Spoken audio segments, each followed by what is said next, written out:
Posle propasti prvog srpskog ustanka, srpski narod se našao u gorem položaju.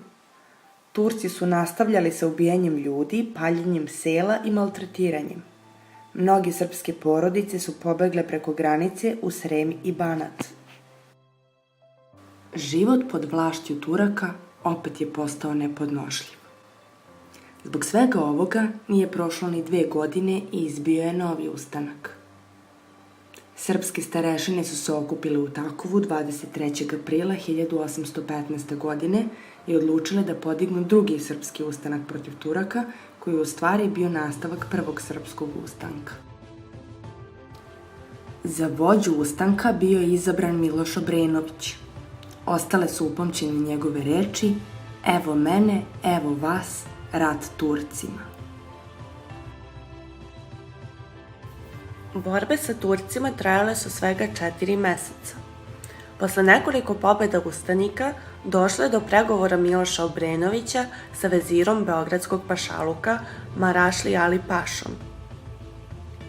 Sporazumom postignutim 25. oktobra 1815. godine završen je drugi srpski ustanak.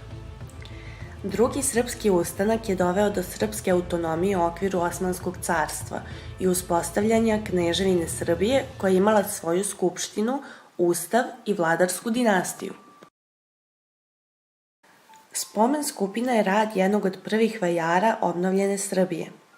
Na monumentalnoj figuralnoj kompoziciji su predstavljeni Miloš Obrenović i Melentije Pavlović.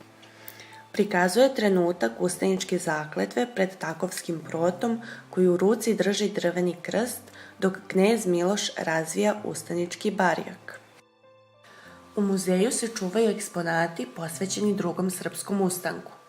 Među njima su najznačajniji slika Takovski ustanak Paje Jovanovića, Takovski krst i ostaci Takovskog grma. Ukoliko vam se sviđa ovaj video, lajkujte ga i pretplatite se na naš kanal.